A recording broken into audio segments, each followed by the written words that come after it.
Hey everyone, and welcome to this explainer. Today, we're diving into something absolutely crucial. We are going to decode a truly profound piece of ancient spiritual wisdom and, well, translate it directly for our completely exhausting, fast-paced modern lives. We're looking at a sacred Hukamnama, or divine command, from Sri Guru Granth Sahib Ji, specifically from page 722. Now, if you've been feeling that heavy, creeping weight of modern burnout, or if you're just totally tired of running on that endless hamster wheel of tasks and professional expectations, you are in exactly the right place. We're going to unpack this beautiful text together and find a much-needed remedy for all that daily exhaustion. Let's get into it. To start us off, I want to pose a question to you, and it's an incredibly relatable one. Why do we search outside for what we already have? I mean, really think about it for a second. So much of our modern exhaustion stems from this deeply ingrained habit of constantly seeking validation from the outside world. We want that impressive job title. We crave the constant praise, the material gains, the perfectly curated social media presence. But right out of the gate, this ancient text challenges that entire exhausting hustle. It really anchors us, asking us to completely rethink where we're actually looking for our ultimate sense of worth. All right, section 1, the search outside ourselves. Now, what's really interesting here is this fascinating metaphor the text uses. It calls our consciousness the soul bride. And what's just incredible is how perfectly this ancient quote diagnoses our modern condition. It says, within the home of your own self, why do you not enjoy the love? Why do you search for him outside? Centuries ago, this wisdom was literally calling out our modern habit of seeking happiness in external achievements. You know, the late hours, the constant grind, while we completely ignore the inward peace that we're already carrying around with us everywhere we go. Okay, so you're probably noticing the term husband-lord being used here. Let's translate this metaphor so it feels fully accessible to our everyday lives. The husband-lord represents the divine presence, the ultimate truth, and that really profound inner peace that already resides inside of us. It's exactly that ultimate serenity we are all desperately searching for when we clock in and out every single day. The text is basically telling us, hey, that fulfillment you're trying to earn through a bigger paycheck or a shiny new promotion, it's already sitting patiently inside you, just waiting to be recognized. Moving on to section 2, the trap of modern illusions.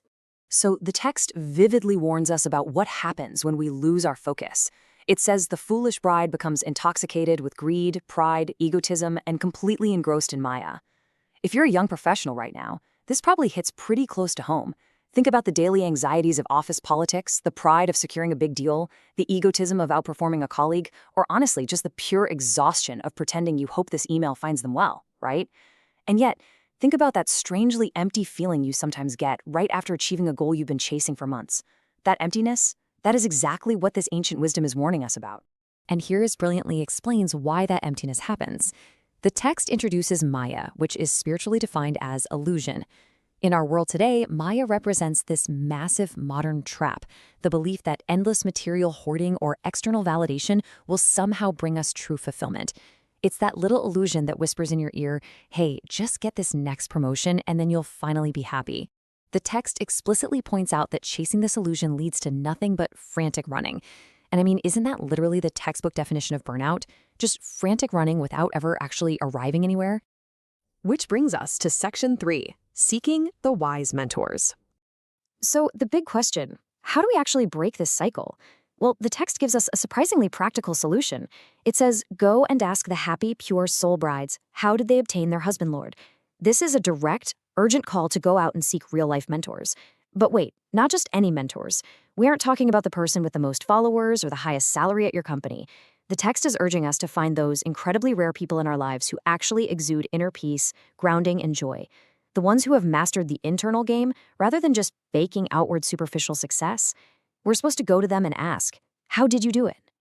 Okay, let's dive into this because the answer those wise mentors give is highly, highly practical.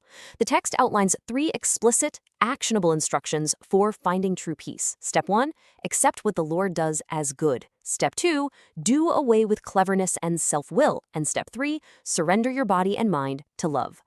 Guys, this is essentially a how-to guide for completely dismantling your own burnout.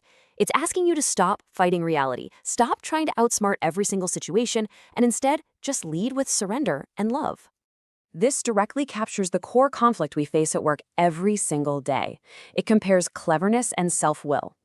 Our modern obsession with micromanaging our careers, rigidly trying to control every outcome, stressing over every little email, against the spiritual wisdom of acceptance, which is trusting the flow, letting go, and dropping the ego. What the text is teaching us here is that doing away with our own cleverness doesn't mean being unintelligent. Actually, it's about realizing that our constant need for absolute control is the very thing making us so miserable. Section 4. The Practice of Surrender. I absolutely love this next part. The text uses some truly striking poetic imagery to describe the daily mindset shift we need. It says, "Apply the fear of God as the mascara to adorn your eyes, and make the love of the Lord your ornament." Let's decode this because it is so incredibly powerful.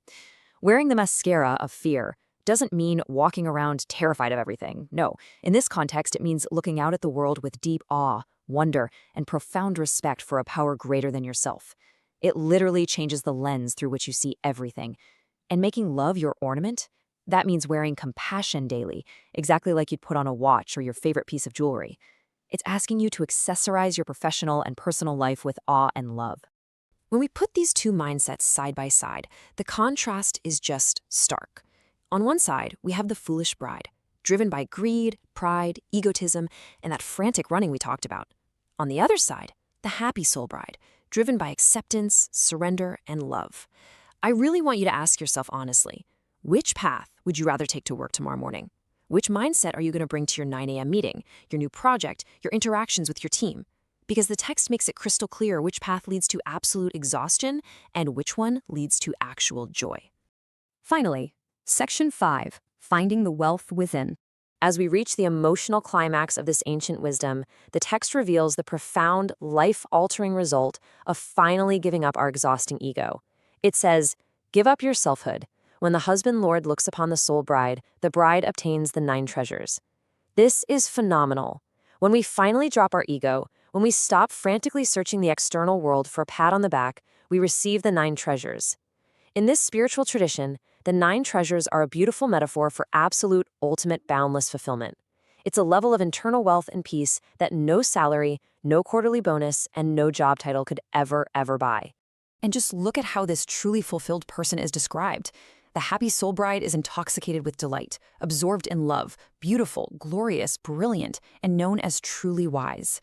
I want you to consider this as the real definition of a successful young professional.